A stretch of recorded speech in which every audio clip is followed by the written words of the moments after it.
Yeah.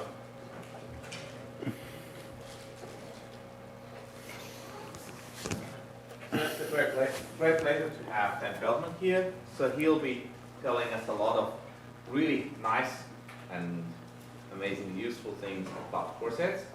So those of you who haven't heard about corsets yet, well, I think this is really mandatory listening.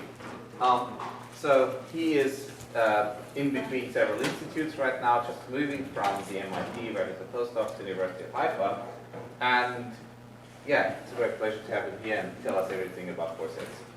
And a lot of applications, and they're much more widespread than you could ever be. Thank you. Thank you, Alex, for inviting me. Also for the other organizers, it seems like a great workshop to be in. And since I have much more time, I can tell you more about the real stuff that's important, not just tell you my results that I usually do in conference. And I'll start a bit with my background and how I got to the Corset regime.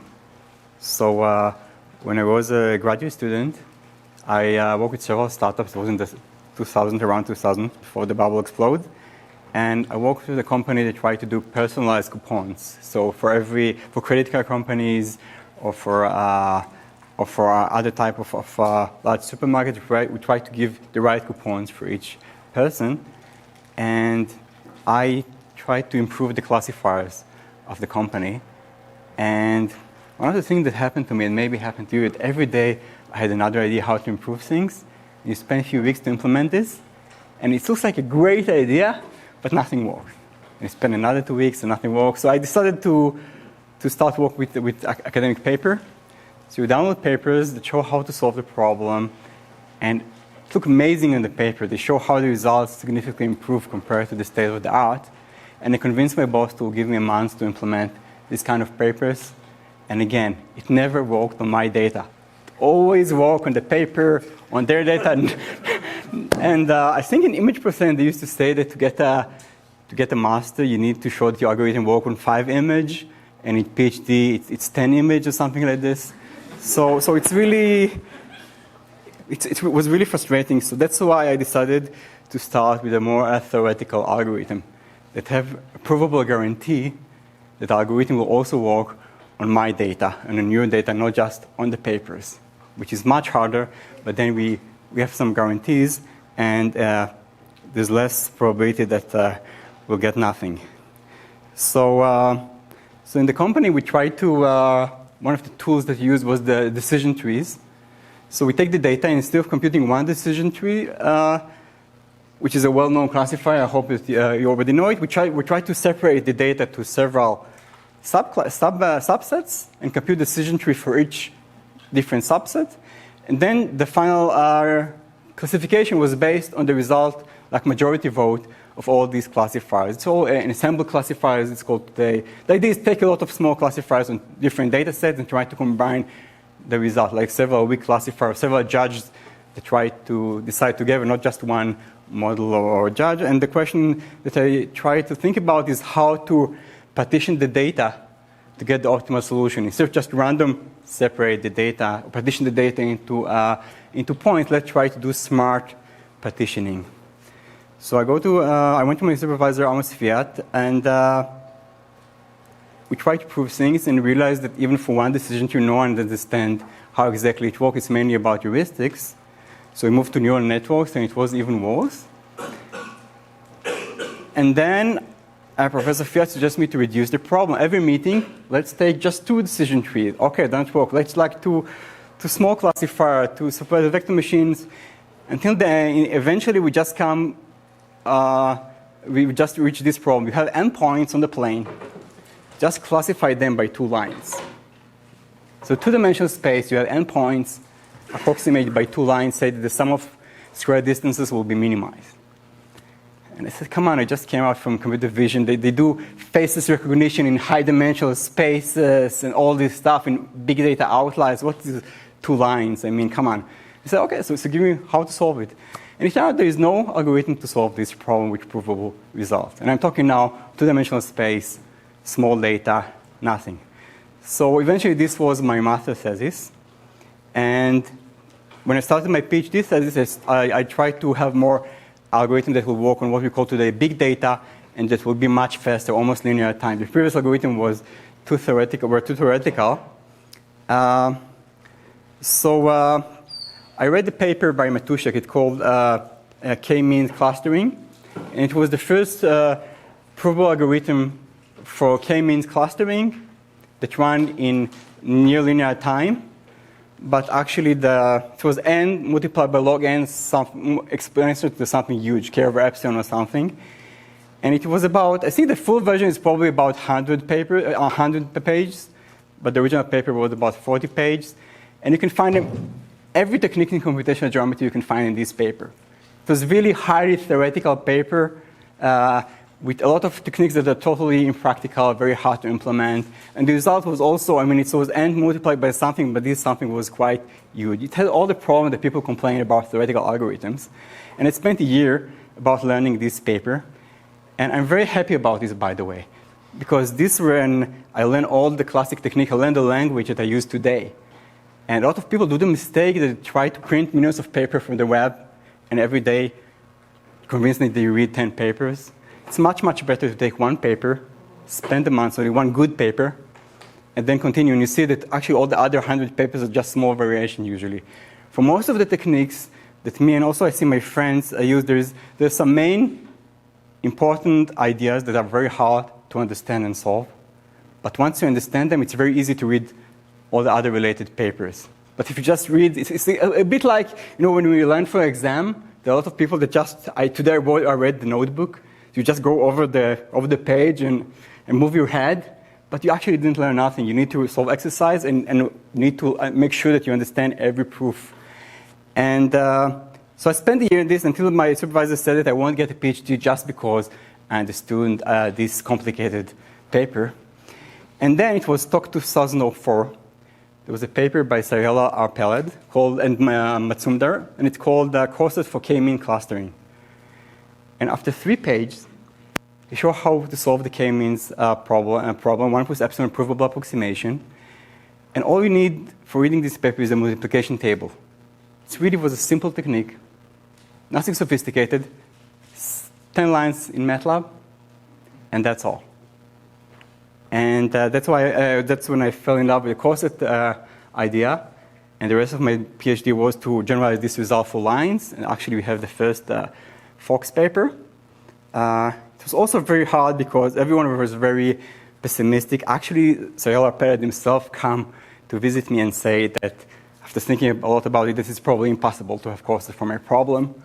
But eventually, I found this Corset and we published it. And since then, I just keep making more Corsets for other problems. And in this few lectures, I try to explain you what is the magic of the Corsets, how we use it in practical application, like in the robotics lab in MIT now, how I use it in the industry, political issue, academic issues, and papers. Today it will be more like hand-waving and the main ideas, but in the next lectures we'll get more into the math and the proofs. I hope not too much math, but just give you the main ideas. So what is the main idea behind Corset? So roughly speaking, give me data D, and you have an algorithm A. So Corset is problem dependent. It's for a specific algorithm. And it's very hard to compute A of D. So you want to run an algorithm on the data, but it's take 2 to the n, even for small data. Or it's take n squared, but it's too much. We need a near linear time algorithm. And the idea is that instead of trying to have better algorithm like traditionally we do in computer science, right? You learn how to do sort data in n squared, and then in n log n, and then after with some assumption you have all of n algorithms. We have papers that keep improving the algorithms. But here the idea is let's just use the same algorithm A, but compress the data. So we have n points originally. We show that for every n points that you give me, I can give you back log n points. And if you run the algorithm on the log n points, you get the same result, or almost the same result. So if the original algorithm was 2 to the n, and now n turned into log n, the running time is 2 to the log n. But 2 to the log n is n, so we have linear time algorithm. So this is a totally new way of thinking about computer science. Let's just use the existing slow algorithms or your favorite heuristic without proof on the compression. And then we can beat the state of the art using the state of the art. So yeah, I already explained why we want provable guarantee. So what provable guarantee means that we need to prove that C will always be small. So it should work for any data set in the world, no assumption, no distribution, any n set of points or vectors or people or whatever. And for any such set, we need to prove that we can find such a small set. And the proof should be on the size of this compression. And since we usually pay something for the approximation, there is usually trade-off between the approximation and the compression. So for example, we say that we have 1 plus epsilon factor approximation, but you need to take a corset C of size 1 over epsilon. So if you want almost zero error, 1 over epsilon will be huge. You probably take all the points. If you want 50% error, 1 over epsilon is just 2, so you can probably take just a few points. So the trade-off is usually between the compression size and the quality, and you want to show that, to prove that there is a good ratio between these two. The problem here that I didn't define exactly what is a corset, what is the property of the corset. And actually the number of definition of corset is very similar to the number of papers about corsets. Because every time that we saw that we find the right definition, we see that it doesn't work on a new problem, so we invent a new corset. And some people, especially for theory, complain about this because people use it as a general word for compression. So when you hear the word corset, be suspicious. In every paper, in every context, we have different definition for corset. But the philosophy is very similar. And actually, there are some experts in corset that don't know what is corset, because it was invented in several communities using different techniques. And all down, just few courses. This is just courses that I was involved with. You can find a lot of other courses today in the web. So you see the classic problems in machine learning. We have k-means. We also have k-median, k-segments for signal processing, k-line means for approximating lines, courses for LSAP, PCA, or SVD. So subspace approximation. We have courses for Google PageRank, essentially for the largest eigenvector, mixture of Gaussians. And we have a lot of applications for video, for robotics. I will try to show you, again, for motivation, what we do these days with the corsets. I think that one of the... So corset is really amazing and very practical, and the theories are really, really nice. So there is no one hammer. Every paper, we have different techniques, because for every problem, we need some different approach. It's kind of like approximation algorithms. So we don't have one single approximation algorithms, although we have technique. We have linear programming, we have PCA. We have some techniques how to optimize in derivation for school, but there is no general algorithm for approximation any problem in the world, and that's why intuitively we have different corsets and we need different technique for every problem. Corset is some kind of approximation algorithm for the problem. And unfortunately, the corsets came from the computational geometry community, which not too many people read the papers these days, unfortunately. And it got stuck. So a lot of people, I see practical people from machine learning, don't have access to these papers, cannot understand them, and people don't use them. But more and more now, and many students in the recent year, we try to implement this corset, and we cooperate with companies like Microsoft, hopefully soon with Google, to actually implement this corset. And I have open source that everyone can, without read all the complicated proof, can test it on his or her data. And I think change is going to change in the recent years, and you see the papers moving from the theoretical community to the practical community in the recent years, and I hope that this lecture will help to improve the situation. If you have any questions during the talk, please just shout or raise your hand. Feel free. We have time. I'll be glad to talk about subject that specifically interests you. So the original motivation for Corset was to improve running time of theoretical algorithm, like I said. But these days, actually, most of the Corset are for problems that people are quite happy with the heuristic that solve them, even if they don't have proofs. And the main motivation for using Corset is for dealing with big data. So what do we mean by big data? So usually we have a lot of data, high dimensional space, and it's come on the fly. And what we need is streaming algorithms that do not store all the data on the computer. So the input is essentially infinite stream of vector, and you need to update the model. But unlike online algorithms, you're not allowed to save too much of the data. You have only something like log n space. Most of the courses today run with, on Amazon Cloud. We have about between 200 and 500 computers, and you want everything to run on parallels. You want both parallel and streaming algorithm to use the cloud and data on the fly. And we want the code to be simple, so we can, for example, run the algorithm on GPUs. And we actually want to implement them, so we don't want to have too complicated algorithms. So there's the question, what is big data? Some people say terabytes is big data. Google said even zettabyte is not exactly big data. So since we have probable results, the way I define big data is that the big data computation model is essentially the streaming model and the parallel computation model, which means that the input is infinite stream of vectors.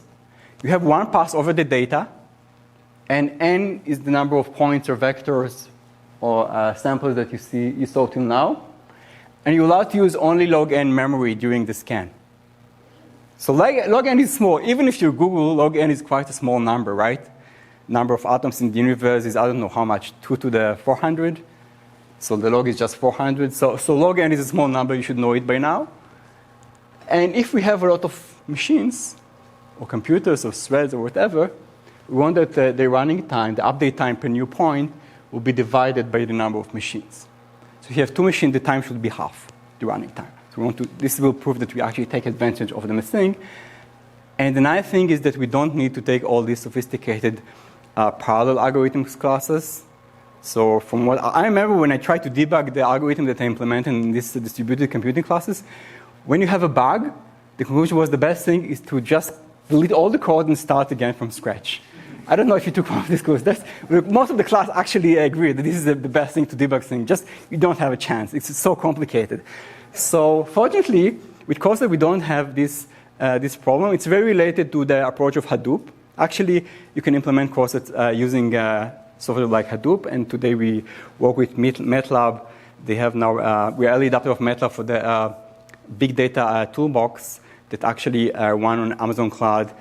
Corset using just a few lines of code. I will try to talk about it maybe on the last lectures, but it makes things very, very easy, especially because this construction that I will talk about will be embarrassingly parallel.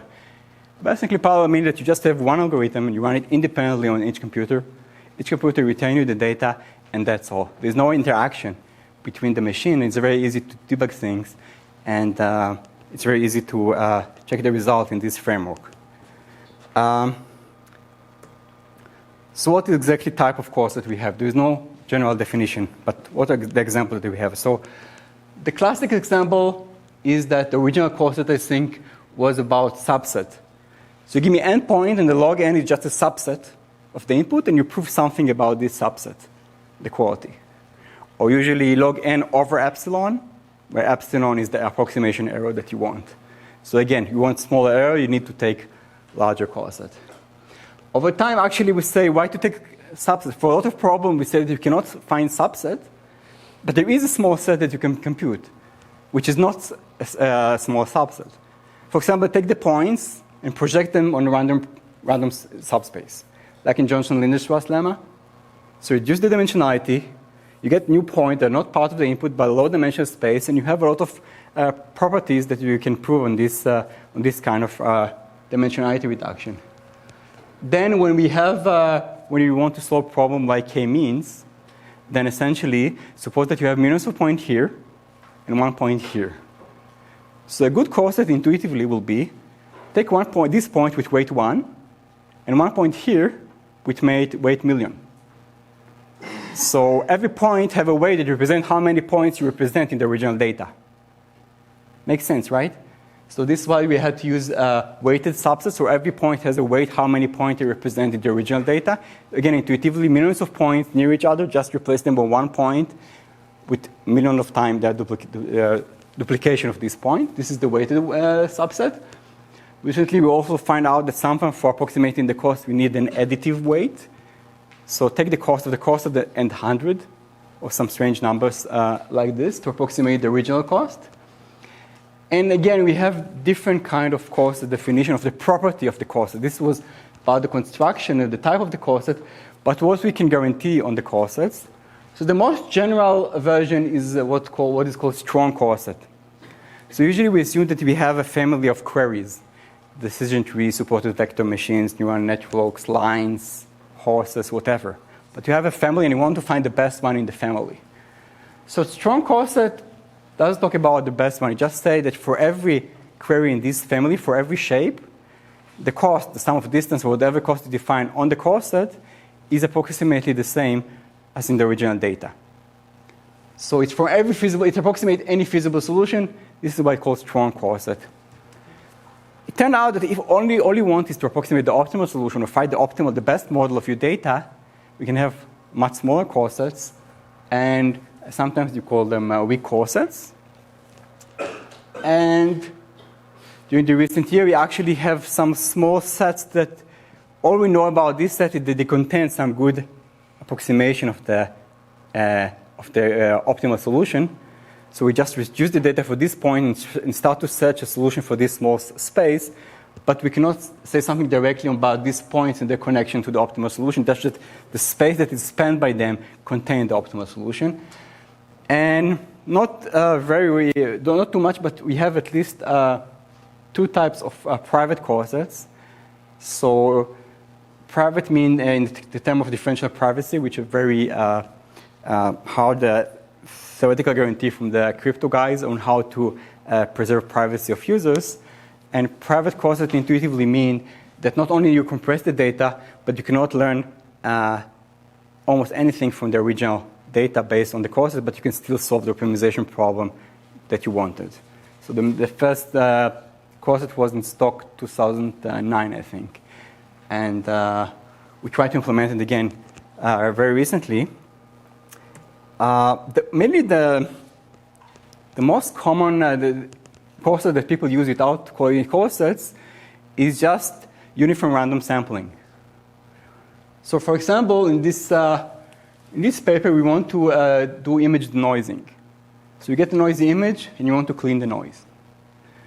So we took one of the state-of-the-art algorithm called KSVD. It's kind of a dictionary learning algorithm. And it works on MATLAB, works only on small data. And the author suggests that if you have large data, all you need to do, take random sample of the image, and then run algorithm on the random sample. It will give you the structure of the original image, and it will be good enough. And this is in general probably the most popular corset that you also use in your life. So if you give an engineer terabytes of data, and the algorithm can only support a few megabytes, what you do, just do random sample for the original data, beat the model on this random sample, and hope that it will work on the full data. This is a good model for the full data. So what is wrong with this approach? So actually, you can prove a lot of nice things, Chernoff-Hofting bound. You have a lot of bounds of why random sample is sometimes very smart things to do. But in what cases random sample, uniform random sample, is not a good representative of the data? Any idea? And in what cases random sample probably won't help you? Yeah? So the data is imbalance, or very heavy tail. Yeah, exactly. So for example, outliers.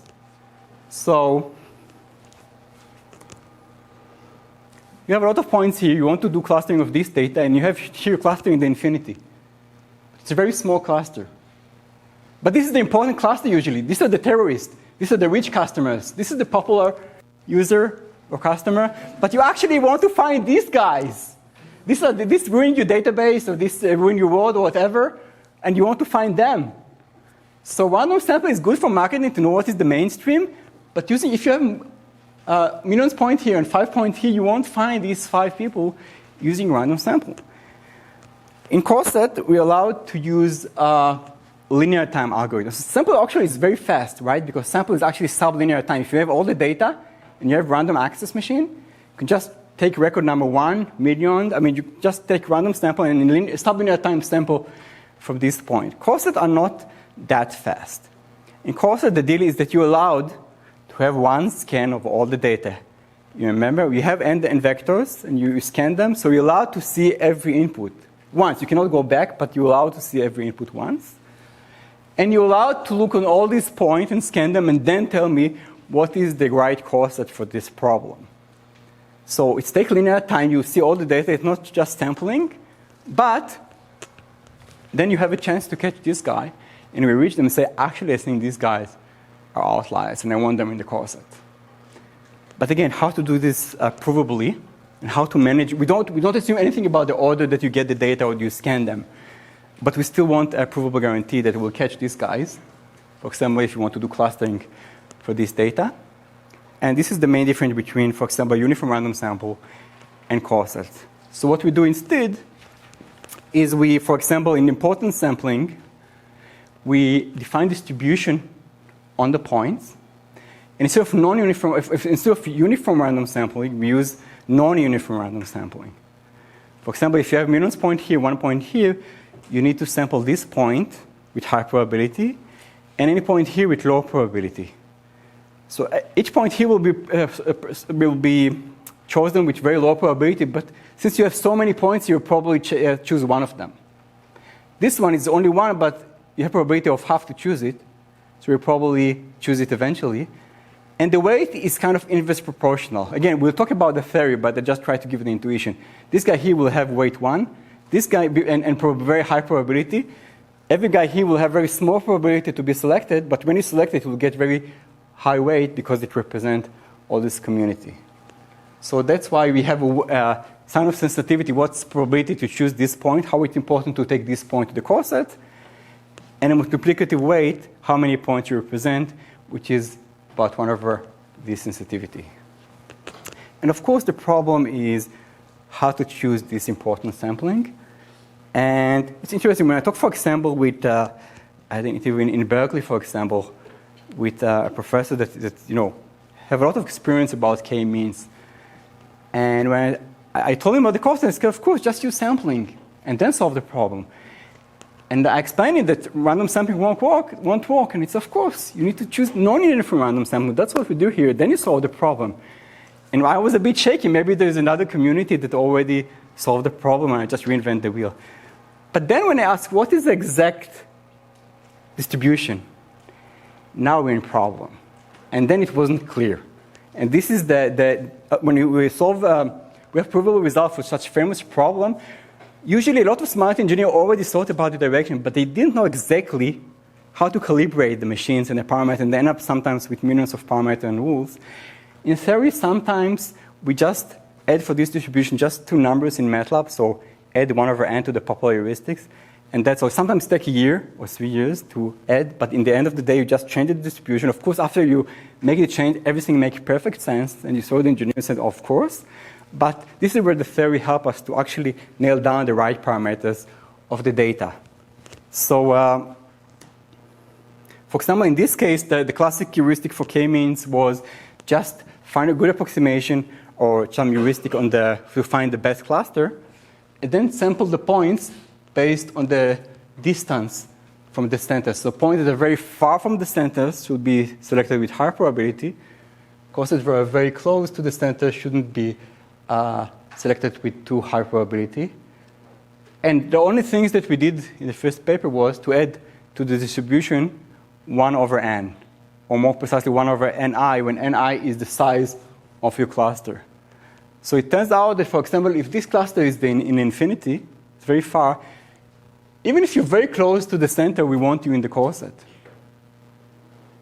So the rule was we need to point that are either very far from the center or very close but contained in a small cluster. So the distribution depends on the distance to the center plus 1 over the size of the cluster. So if you're in a small cluster, you'll be selected because of the second term. If you're in a very large cluster but very far, you'll be selected because of the first term. Again, we do the exact analysis later, but this is just an example of how we change the practical heuristic to get better result both in theory and practice.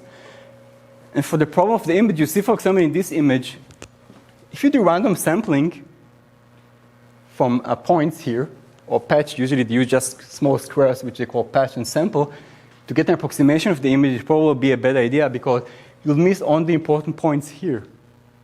When you run our algorithm, the Corset, after we learn the KSVD problem and what exactly try to minimize, they compute Corset for this problem, and the Corset essentially choose point, non-uniformly at random, and most of the points will be selected from here, and very few points will eventually be selected from this area. And then again, we run the existing algorithm, the KSVD, on our Corset. And this is also a very strong issue because in the beginning, we just say we have better algorithm than the state of the art. But what happened is that, especially when we submitted the papers to other communities, they complained, why didn't you test it with all these million heuristics, including the WIMG compression algorithm that I invented last week? And no code in the web, of course. You need to implement everything. And you need to have millions of experiments to convince the community that actually you have better algorithm. But what we now do, which makes more sense, is that we said, take your favorite algorithm, heuristic, and run it on our Corset. So essentially, what we do is we take the same KSVD algorithm, run it on the Corset, and compare the quality to our compared to running the algorithm on the full data in our Corset. And if someone thinks that he has a better algorithm, you can just run it on the Corset instead.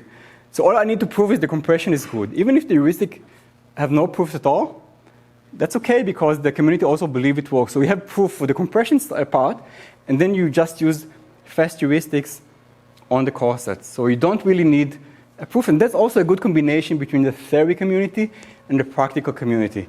So if you're just saying, oh, this problem is NP hard, we cannot solve it, it turns out for a lot of problems that are NP hard, especially in machine learning like clustering, in linear time, we can compress the data without solving the problem. So we still have the problem how to solve the optimization problem on the Corsets, but now we can use heuristics or exhaustive search. Usually it's heuristics because exhaustive search is too slow, but this is a nice trade-off between heuristics and theory. And again, we beat the state of the art using the state of the art. But maybe the very surprising thing is that the theorem proved 1 plus epsilon approximation. In practice, what you get is 1 minus epsilon approximation. I mean minus, not plus. So when we run the heuristic on the compression, we actually get better result and better model compared to what happened when we run it on the original data. And again, we test the model on the original data, essentially. We just compute the model on the Corset. How can it be that you compress the data and you get better model on the compressed data than the original data? The original data may have some noise or some noise. Exactly. So again, if you want the optimal solution on the original data in the Corset, you can't be better because you already have the optimal solution and you lose some information, so you get 1 plus epsilon approximation. But heuristic just finds some local minima, and there is a chance that the local minima that you find in the Corset will be smaller. And this is an open problem, maybe for you, but we don't really know why it happened. The intuition is yes. The people explained that most of the heuristics just find local minima, so they get trapped in local minima, but the Corset kind of smooth the data because you don't have so much data. The function is much smoother, and that's why you get trapped in much better local minima. You don't have all this noise. You kind of remove noise, as people say here. But unlike all the other stuff that I said that I can prove and explain, this is more like intuition. We don't really know when and why the Corset is actually better for a specific heuristic. It will be interesting to research that problem. Yes, please. So going back to your point about beating the state of the art, using the state of the art, what prevents you from repeatedly applying corsets in that case? So like taking a corset and then that doesn't seem intuitive. So. No, it's a great question. So if I understand you correctly, you say that after I have a Corset, compute Corset for the Corset? Yeah, it's just, yeah. Yeah, so actually this is exactly what we're going to do in some sense in a few minutes. And this is a project I see a lot from engineer, but so in some sense it does make sense. Why? Suppose that I said, let's take 100 people, run a uniform random sample for people in California to understand what is the average salary of California. And then you say, I have an idea. Let's sample 1,000 people. And let's then sample again 100 people from this 1,000. And maybe a bit 10 from this 100. But it doesn't make sense. I mean, sample from a random sample, for example, doesn't make sense. If you're happy with 100 people, just sample 100 people. It doesn't make sense to sample 1,000 and then select 100 from this 1,000. This is kind of the Chernoff-Hofting inequality that we'll talk about, the guarantee. So there is a trade-off between the size of the sample and the error. And you need to give me what is the size that you will need to take. And this is the error that you'll get. There's no point of free sampling again, unless we want to compute the corset independently in parallel. So I think we're going to get there. So the main trick will be, I'll just answer this question because to the main idea behind corsets. So most of the corsets are just MATLAB code that you run on one computer, and it assumes all the data is in memory, and it sometimes even takes n squared time, which is opposite than all I promised you before. But the trick is this. What we can do, and this is based on this question, the great question here, we can compute compression on one data set, compute the corset on another data set, and then take the union. After we take the union of these corsets, the size is double. We can do the same for the other two sets, two corsets, compress them again. But the problem is now eventually we have too many compressions in memory. So when we have two compressions, we compress the data again. So we have kind of binary tree of compression. It's kind of a merge and reduce approach, very clever from the 70s, I think, in computer science. Just to run your slow algorithms independently on each computer and each machine in Amazon, then collect all this compression.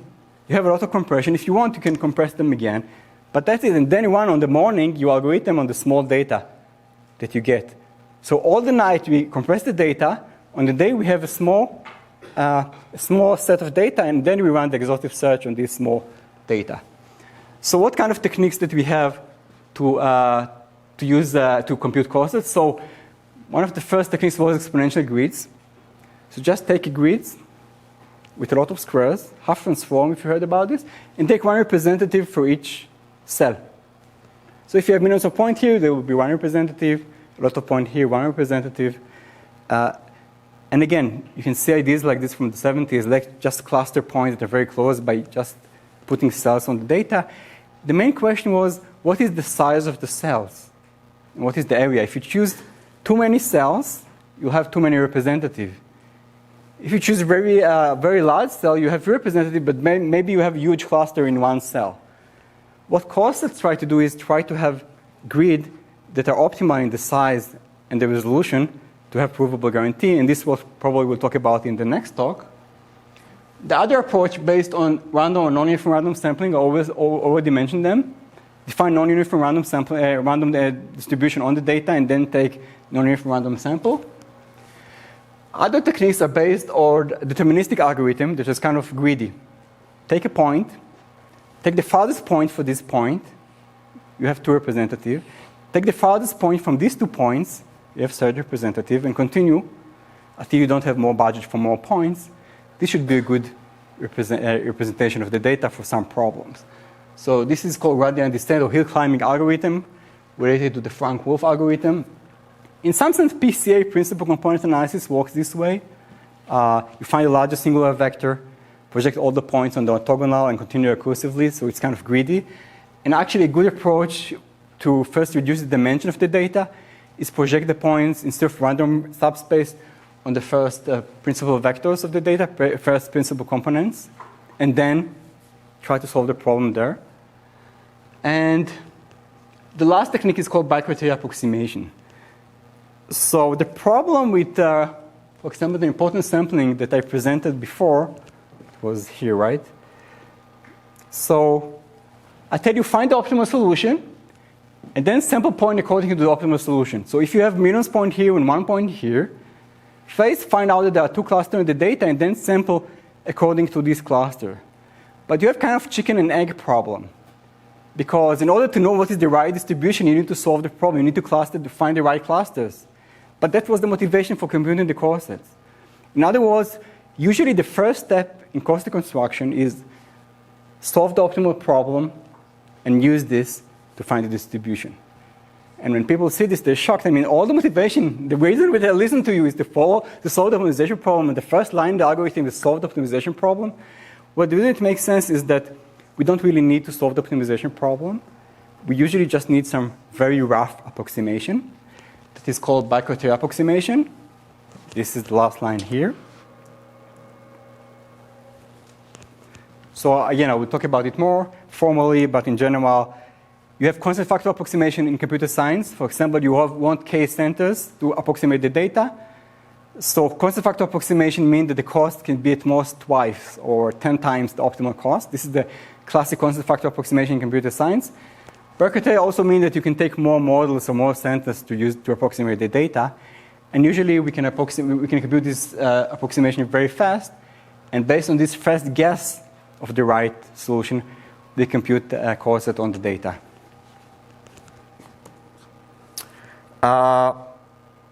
So again, other related techniques, there is a community called Sketch. Sketch means essentially take the data and project it on some random subspace. But again, the way you choose the subspace is independent of the data now, and it's essentially a generalization of the Johnson-Linders Trust idea. So the advantage of this technique, usually they can handle update of just one coordinate of each point, where we usually only support insertion of points.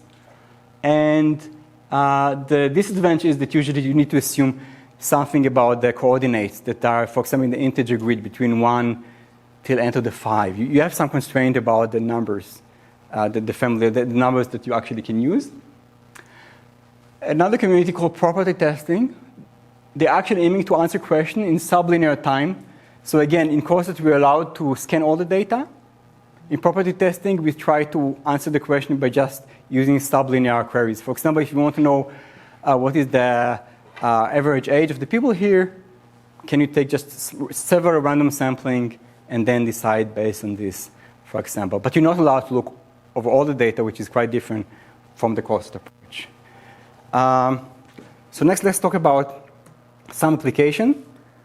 So again, in the robotics lab of MIT, what we try to do is we have, for example, 1 million people in Singapore that are working with smartphones, and they want communication. And you can put, like here, you have Wi-Fi. Like here, you have Wi-Fi servers. But at night, there's no one here. So why do we need these expensive Wi-Fi servers here at night? So the idea is that let's have moving communication servers. So when everyone at work, all the helicopters with servers will be here. When we return home, all the servers will be near the home of the people. And the main problem is so we want in real time to tell these robots where to go. So we need to, for this, to cluster the points. And the problem is you have n moving clients, which are the people with smartphones. And you want to find where to put the case servers, which are the quadrotors, the helicopters, such that the maximum distance for each client to its nearest server is minimized. So the cost is the maximum distance between the client and his nearest server, because we assume that every client connects to the nearest server.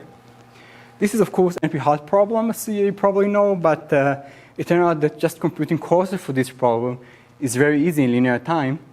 So what's going on is that on real time, we just keep the representative people of Singapore. And we proved that if we solve the problem on this more representative set, then we have the right clustering of the original data. So the challenge is to compute in real time the Corset for all the people and choose the right representatives.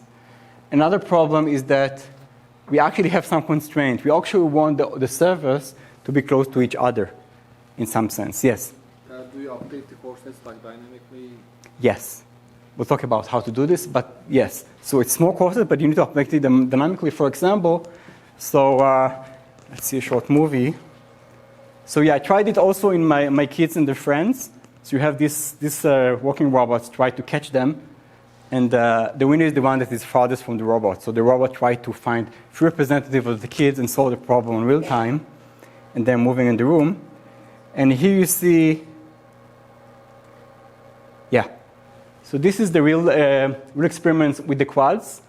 So you see here the point, and you see when this guy escaped, automatically he was chosen for the corsets, and that's how we don't lose it. So these robots upstairs just catch this guy. And essentially, for example, if you in the beginning you have large set, we just take random sample. But if someone escapes, the Corset property guarantees that this one will be on the representative set.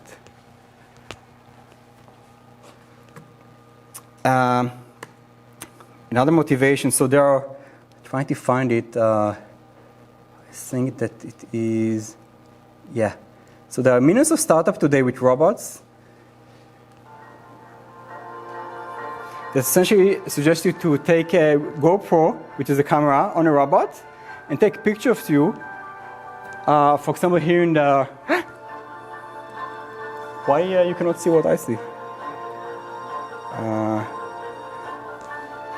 Okay, we'll fix it tomorrow. It's a beautiful movie, really beautiful. But I just... the bottom line is that... let's run it. The bottom line is that we want to put a camera on a helicopter on the quad. So when you do ski, the robot will take a picture of you or move video of you while you do the ski. And I GoPro today, when you put it here, and you see everyone except you, which is really what you want in the image. But it's more than this. Think about wedding. You can put a robot that will follow the bride all the time. You can have millions of, or hundreds at least, of camera people that will be replaced by robots. So a lot of potential these days, especially because these robots are very cheap and not so dangerous. The main problem related to machine learning that we try to solve, now you're with me, right? Yeah. So in the robotics lab in Haifa, when we try to implement this kind of robots, we buy these very cheap robots, I think about $20 in Amazon. But the problem is the robot have no idea where it is. So we need to solve computer vision problem to find these spots, the marks that we put on the robot, to know what is the right position. So if you have a stereo image for two cameras, look at the robot. Each camera identify the position of the robot, and that's how we can tell that we can know where the XYZ, where is the robot in space, and then we can control it and tell you need to go more left or more right. Now, what is the machine learning that is hidden here? The problem is that we have a controller that tell me where you want to go, tell me where you are, and I tell you what to do. But the computer vision algorithm, they try to find these points, especially when you have light issues and you're outside, don't really know where is the robot. They have some distribution. So there are a lot of noise and not outliers, and you have distribution of where the robot is. So the visual algorithm, you just take the mean or something like this and give to the control algorithm the best guess. What you try to do today is what is called probabilistic algorithm, probabilistic corsets. When instead of the input is endpoint, cluster them, you get as input n distributions. So the first point is either here or here. The second point is either here or here. The third point is either here or here.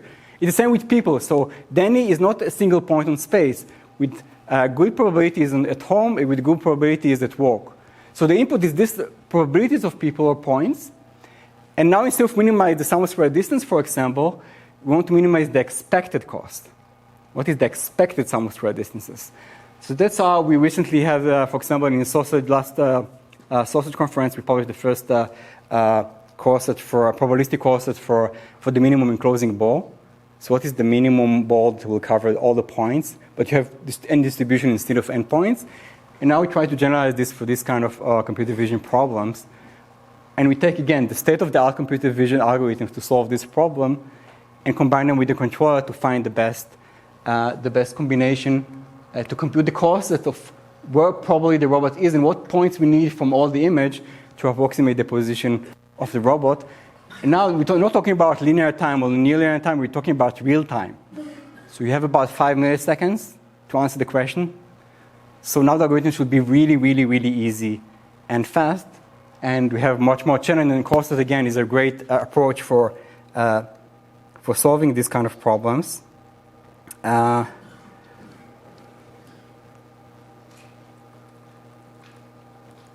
Okay, we have 7 minutes.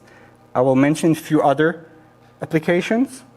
So the last one is maybe my favorite one. So I actually record my life during the last years. There is a camera here with a microphone.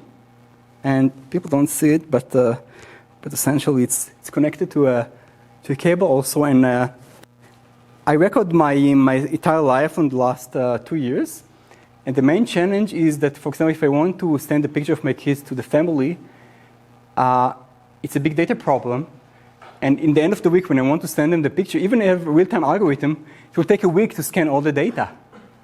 So if I don't know the exact hour, I cannot find the right location when my daughter said the first word, for example. So the problem here in general, when you talk about Google Glasses or a lot of other type of sensor these days, we can collect so much data in real time, and the sensors are more and more cheap. You can buy them on Amazon. And we want to collect the data, and we want to, for example, have a log of all the data that I collected in my life, so I can find special events. We can do traffic analysis. You can understand what are the points that I usually want to visit. And for this, we implemented this system that here user walk around Boston. This is the kind of doctor which is a bus tour over Boston. And in every given moment, we collect data on the smartphone, but you send to the server in our lab only the representative point, which is the corset. And we're probably guaranteed that you can find the path according to our optimization function based only on the few points on the corsets. So in real time, the users send the data to our server, and we collect points, and in every given moment, we choose what is the right moment to stop and select the best point to send to the servers, and then we continue to collect data. So eventually, of course, we have too many points on the server side, and we also have a lot of users. So we need to also do more compression on the server side. So we have too many corsets here, so we try to compute corsets for this corset over time. So it started with GPS. On the last papers, we actually moved to video data. So now we take the data from the glasses, either spy glasses like this or smart glasses of Google, and we try to understand where you move from a different scene. So we kind of do segmentation of the data, but instead of GPS data, three-dimensional space, you have now million-dimensional space because every image has millions of points, and you want to find what are the right picture to take to the story. And the same when we're following robots, but I think the nice thing is that when you have all the representative image, when you have all the corsets for all the data, then again, you compute corset of these two corsets, corset of these two corsets, and again, and you get kind of a tree of your life. So if you want a summary of a specific year, you just go down to the tree to the right resolution, and you have summary of this specific interval of time. And it's very easy. Also, if you want something in the middle, because it's binary, it's very easy to find any continuous interval of time in the data. And then we develop our search engine for searching this kind of data. And you can see this. Each cluster in the corset, this is, for example, representative in the corset for all these points. This is representative for all this image, and so on. And we develop we develop kind of an iPhone application and now also an Android application that allow you to Google your life. So when I want to say when it was a meeting with Alex, I can just write it down, or whether I buy books, or whether I visited Starbucks last time, you can actually write free text and get a summary of results. And other additional other algorithms like Foursquare, when you actually need to physically check in on Google Latitude when there is no text search, which was really strange for working with the Google application without a search line. But in general, we try to have this text line, and when you have, after you send all the data to the system, you have a text summary for all the data, totally automatically. So we take the GPS point, only the representative, we send it to Google API, then translate it to text, and then we use some other algorithm to work on the text, and we have totally autonomous diary of your life. And then you can Google things like this, restaurant July 11. This is a real example. Or we can, you can see how much time. So we take Yelp database. In Yelp, for every store, you have the category. So you can see how much time I spent at home, at work, or in entertainment. This was a very hard day. If other users share the data with you, you can find when you meet specific people.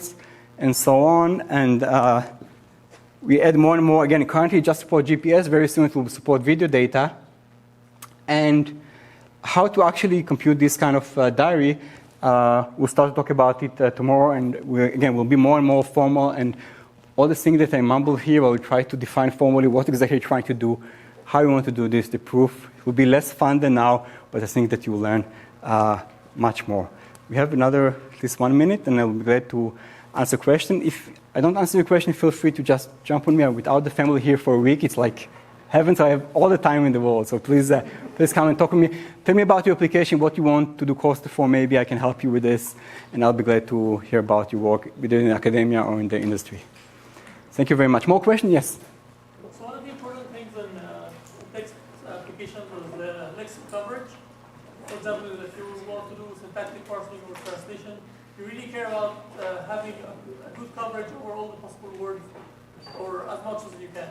So right. Downsampling or like Corset, is there a way to use it without compromising the lexical coverage? I'm sorry, without what? Compromising the lexical coverage? Yes. So again, we use techniques for the, for example, the latent semantic analysis or more sophisticated algorithm that people use on text mining. And we take, for example, all the documents in Wikipedia.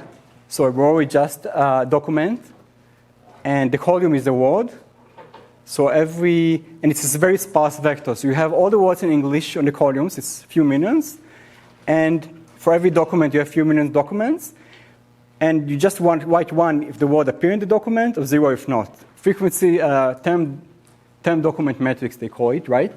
And we try to understand what are the algorithm in text mining that people use, like the classic one is latent semantic analysis, or SVD, to reduce the dimensionality. It's not just random sampling, as you said. It's more smarter things like this. And LDA, negative factor approximation, whatever. And then we define Corset for these kind of problems to find the right low-dimensional space that contain the data. On this space, the word sandwich and the word Subway are very close, because Subway is also a store of sandwiches, and Starbucks is related to coffee. And then if you want to Google for example, for coffee, but actually you visit Starbucks, so if Google API said the place is Starbucks, but you actually look for coffee, so using Wikipedia, or in this case it was Yelp, we know that coffee is related to Starbucks, because a lot of reviews of people that say there is a strong correlation between the word Starbucks and coffee in these kind of databases, and then we compute this low-dimensional space. But again, you use traditional algorithm in text mining that people already saw that it worked great, like latent semantic analysis, but the main problem was that it worked only on small corpus, or small set of documents, and we showed that we can run this algorithm on huge amount of documents on the cloud by first computing Corset for the problem all night, and in the morning just run the inefficient algorithm that everyone agree already that they work great, but they don't know how to compute it on large data. We just compute them on the Corset, and we get this kind of amazing result with interpretation for the people, and we then plug it back to the application. Does it make sense? I'll follow up. Please come, yeah. More questions? Okay, so I think we're 2 minutes after time, so we continue tomorrow. Thank you very much.